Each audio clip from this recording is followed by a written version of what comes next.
Mostly வந்து hot வாட்டரில் face wash பண்ணக்கூடாது. ஏன்னா இருக்கிற எண்ணெயெல்லாம் அது டோட்டலாக இழுத்துரும்.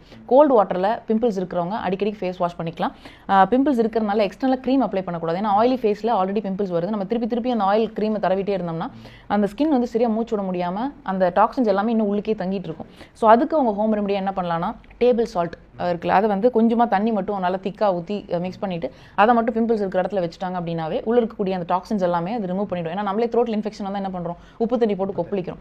ஸோ அதில் வந்து ஆன்டி ஃபங்கல் ஆக்ஷன் வந்து பேசிக்காகவே வந்து பார்த்திங்கன்னா உப்பில் இருக்குது. ஸோ அதுவும் நார்மலாக அந்த வாட்டர் கொஞ்சோண்டு தேவைப்பட்டால் மஞ்சத்தூள், இது மூணுமே வந்து அவங்க பிம்பிள்ஸ் மேலே வச்சுட்டு வந்தாங்கன்னாவே ட்ரை ஆகி அதுவே கொட்டுற மாதிரி அங்கே ஸ்கார் ஃபார்மேஷனும் வந்து இருக்காது. ஸோ இந்த மாதிரி சின்ன விஷயங்கள் பண்ணும்போதே நம்ம வந்து ஹெல்த்தியான ஒரு ஸ்கின்னை வந்து மெயின்டைன் பண்ண முடியும். ஸோ யூஸ்வலாக ஃபேஸ்க்கு வந்து ஆயில் கண்டென்ட் கண்டிப்பாக நல்லது. அந்த சீபம் செக்ரீஷன் இருந்தால் தான் நமக்கு வந்து ஸ்கின் வந்து நல்லா டெக்ஸ்டர்டாக இருக்கும், ப்ளஸ் அது நல்லா மாய்ஸ்சரைஸ்டாக இருக்கும். இல்லைனா அது ட்ரை ஆகும்போது சீக்கிரமாக ரிங்கிள்ஸ் வர்றது, ஏஜிங் வர்றது, ஸோ இந்த மாதிரியான பிரச்சனைகள் இருக்கும். இது தவிர எக்னி அப்படிங்கிற ஒரு ப்ராப்ளம் சொன்னீங்க.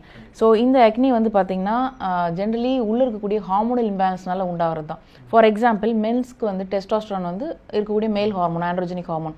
ஸோ அந்த ஹார்மோன் வந்து ஆண்களுக்கு வந்து அதிக பீக் லெவலில் வந்து அட்டைன் பண்ணுறதுன்னு பார்த்தீங்கன்னா 19 இயர்ஸ் டீனேஜில். ஸோ அந்த டைமில் வந்து மென்ஸ்க்கு வந்து ஆக்னி வந்து நார்மலாக வரும். ஸோ அது வந்து சிம்டம் ஆஃப் டெஸ்டாஸ்டரான் வந்து ஹையர் லெவல். ஸோ இதே டெஸ்டாஸ்டரான் வந்து பெண்களுக்கு பிசிஓடி ப்ராப்ளம்னால அதிகரிக்கும் போது பெண்களுக்கு வந்து ஆக்னி வரும். ஸோ அந்த எக்ஸஸான டெஸ்டாஸ்டரான் தான் வந்து நார்மலாக வந்து பிம்பிள்ஸ்க்கு வந்து ரெஸ்பான்சிபிளாக இருக்குது. இதை தாண்டி ஒரு சிலருக்கு எக்ஸ்டர்னலாக ஒரு சில இன்ஃபெக்ஷன்னாலையும் வந்து பிம்பிள்ஸ் வரதுக்கான வாய்ப்புகள் இருக்குது. உடல் சூடு ரொம்ப அதிகரித்து ஹீட் பாயில்ஸாக வரதை ஒரு சிலர் பிம்பிள்ஸ்ன்னு மிஸ்டேக் பண்ணிக்குவாங்க. அதை வந்து கிள்ளி விடும்போது அங்கே வந்து ஸ்கார் ஃபார்மேஷன்ஸ் வந்து ஏற்படுறதுக்கான வாய்ப்புகள் இருக்குது. ஸோ அதர் தென் ஹார்மோனல் இம்பேலன்ஸ் ஒருத்தங்களுக்கு வந்து எக்ஸ்டர்னலாக வந்து வருது அப்படிங்கும்போது அவங்க ஃபேஸ் வந்து ஆயிலியாக இருக்கா இல்லையான்னு பார்க்கணும். ஆக ரத்தம் வந்து தூய்மையாக இருந்ததுன்னா தோல் நோய்கள் வராது.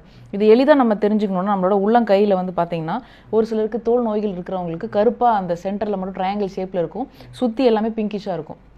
ஸோ அது வந்து அவங்களோட கழிவுகளை குறிக்குது. இப்போ நம்ம டாக்ஸின்ஸ் எல்லாம் ரிமூவ் பண்ண ஆரம்பிச்சிட்டோம், ஒரு தடவை பேதிக்கு எடுக்கிறோம், அல்லது பிளட் பியூரிஃபிகேஷனுக்கு இப்போ அருகம்புல் சாறோ அல்லது வந்துட்டு நிலவாரை மாத்திரையோ அல்லது வந்து கடுக்காய் பவுடரை வந்து டெய்லியும் நைட் எடுக்கிறது மூலமாகவோ, இப்போ ஃபார் எக்ஸாம்பிள் டாக்ஸின்ஸை யூரின் மூலமாக வெளியேற்றணும்னா நீர்மூழ்கி கஷாயங்கள் போன்ற விஷயங்களாக எடுக்கிறோம், அல்லது வேர்வை வந்து இன்டியூஸ் பண்ணக்கூடிய சுக்கு, மிளகு, திப்பிலி இந்த மாதிரியான நேச்சுரல் மெட்டபாலிசம் இன்க்ரீஸ் பண்ணுறதுக்கு, பிளட் சர்க்குலேஷன் இன்க்ரீஸ் பண்ணுறதுக்கான விஷயங்கள் எடுக்கும்போது வேர்வை பெருக்கியாக அது வந்து நமக்கு ஆக்ட் ஆகும். அப்போது 3 விதமாகவும் நம்மளோட ரத்தத்தில் இருக்கக்கூடிய கழிவுகள் வந்து வெளியாக ஆரம்பிக்கும். அதன் மூலமாக அந்த உள்ளங்கையில் இருக்கக்கூடிய கருப்பு வந்து மாதிரி அவங்களுக்கு வந்து டாக்ஸின்ஸ் வந்து ரிமூவ் ஆகிறத அவங்களோட கையிலே வந்து பார்த்துக்க முடியும். இது மட்டும் இல்லாமல் ஒருத்தவங்களோட ஸ்கின் வந்து பார்த்திங்கன்னா என்ன கலர் ஆகிட்டே போகிற, வெள்ளையாகிட்டே போகிறேன்லாம் சொல்லி கேட்பாங்க. பட் பார்த்தா அவங்களுக்கு வந்து அனிமிக் ஆகிட்டே போவாங்க, ஹீமோகுளோபின் லெவல் வந்து குறைஞ்சிட்டே போகும். அப்போ முகம் வந்து பார்த்திங்கன்னா வெளுப்பாயிடும், வெள்ளையாயிடும். ஸோ பிங்கிஷாக இருக்கிற விஷயம் மாறி ஒயிட் நிறமான அந்த ஸ்கின் வந்து வருது அப்படின்னா அவங்களோட ஹீமோகுளோபின் செக் பண்ணிக்கணும். இப்போ ஹீமோகுளோபின் வந்து நம்ம நெயில்ஸில் வந்து பார்க்கும்போது பிங்கிஷாக ரெட்டிஷாக இருந்தது. ஏன்னா ஹீமோகுளோபின்னா சிவப்பு ரத்த அணுக்கள், அது வந்து நமக்கு கலர் வந்து ரத்தத்துக்கு கொடுக்கக்கூடியது. ஸோ பெண்களுக்கு வந்து பார்த்திங்கன்னா ரொம்ப டிராஸ்டிக்காக அவங்களோட மென்ஸ்ட்ரல் சைக்கிள்னாலேயோ ஹார்மோனல் இம்பேலன்ஸ்னாலேயோ இம்ப்ராப்பர் டயட் மூலமாகவும், ஃபார் எக்ஸாம்பிள் வெயிட் லாஸ் பண்ணணும்னு சொல்லிட்டு சுத்தமாக சாப்பிடாமல் இருப்பாங்க. காலையில் நிறைய பேர் ஸ்கூலில் காலேஜில் கூட மயக்கம் போட்டு விழுற அளவுக்கு சாப்பிடாம வருவாங்க, பிரேக்ஃபாஸ்ட் ஸ்கிப் பண்ணுவாங்க, என்ன மாதிரி டயட் ஃபாலோ பண்ணணும்னு தெரியாமல் சுத்தமாக ஒன்றும் சாப்பிடாம இருப்பாங்க. அப்போ ஹீமோகுளோபின் குறையும்.